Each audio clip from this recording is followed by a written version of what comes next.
Next, delivering the thesis, Better Together, Why the Multi-Generational Family is the Godly Ideal, please welcome Josueh Hoyos.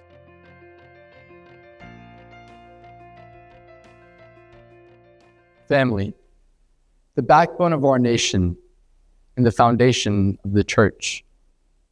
Your family is an epic poem filled with tales of heroes, heartbreak, and triumphs that would put even the most classic tales of old to shame. Your family is a teacher throughout life, where not only you learn how to speak, walk, but indeed how to live, love.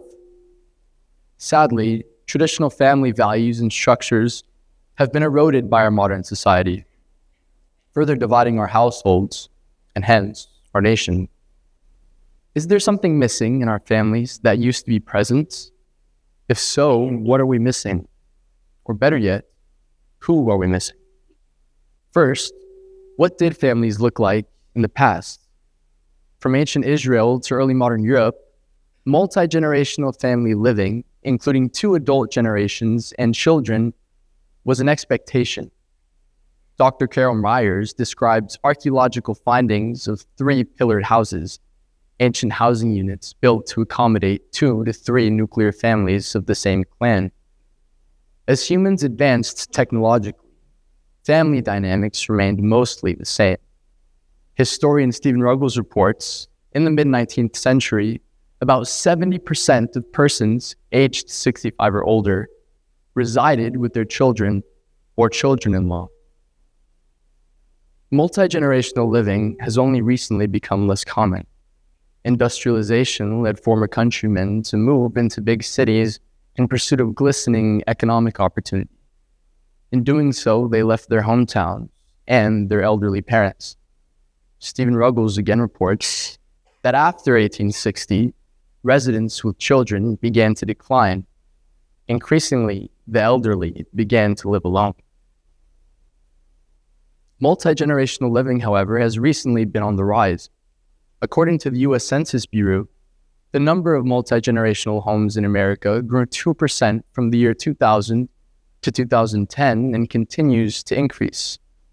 Apart from the number of multi-generational homes, however, the elderly continue to live independently. While some live in nursing homes, others desire to be self-sufficient until their old age. At large, multi-generational family living is a complex issue filled with controversies stemming from privacy and connection, gender roles in caregiving, economic pressure, and support. Although many believe that multi-generational family living neglects the health of elders, I believe that the multi-generational family home is the most ideal family dynamic to uphold, since it fulfills the 5th commandment and benefits all members of the family.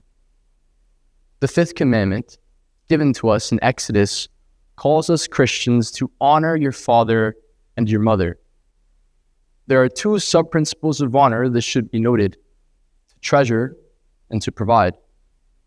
Furthermore, this commandment is a lens through which we can more clearly see the ideal of multi-generational family living. Multi-generational living fulfills the 5th commandment.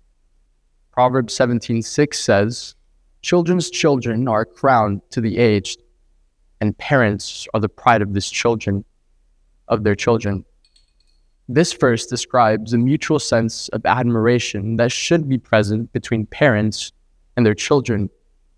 A multi-generational home wherein grandparents, parents, and children can come together to share meals, make conversation, and indeed live life together is the perfect place to live this out. Furthermore, 1 Timothy 5:4-8 says, "But if anyone does not provide for his relatives, and especially for the members of his own household, then he has denied the faith and is worse than an unbeliever." Paul here condemns those who neglect to give back to their relatives, including, of course, their parents. Upholding a multi-generational home, however, fulfills this commandment, since in a multi-generational home, elderly parents are provided for by their children, as opposed to strangers. Honoring your fathers and your mothers entails sustaining their basic needs. Take it as an opportunistic gift to repay them for the sacrifices they made in raising you. Outside of the Bible, multi-generational living can actually benefit the health of elders. Interacting with grandchildren can keep them both mentally and physically active. Psychiatrist Bernie Thomas says that certain activities like dressing, playing, and walking can help sustain their health in the context of grandchild care. Furthermore, grandparents' mental health can flourish as a result of increased socialization as they engage with parents, teachers, or friends. This could prevent things like loneliness, isolation, even depression. Despite all of this, there are many who still believe that multi-generational living neglects the health of elders. Dr. Jane Yu, for example, says, prior studies showed a negative health impact of caring for grandparents, such as overall worse subjective health and increases in depressive symptoms, stress, and loneliness. However, this conclusion overlooks the distinction between custodial and non-custodial grandchild care. Custodial grandchild care entails a skipped generation home, whereas non-custodial grandchild care presupposes a multi-generational home. Indeed, within a multi-generational home, where grandchild care is both non-custodial and limited in hours, grandchild care can actually elevate levels of overall subjective health. Papar Barman and Harihar Sahu from the International Institute of Population Sciences in Mumbai, India, conducted a study that compared the health of grandparents from skipped generation homes, where grandparents and grandchildren lived together without the child's parents, with that of grandparents who lived in multi-generational homes. By interviewing grandparents of both household types, custodial grandparents reported depression, anxiety, and stress of caregiving. One grandparent said, caring for a kid without the help of an adult child and engaging in that learning process, I feel a lot of responsibility and tension. Grandchild care at this age, I find a heavy burden.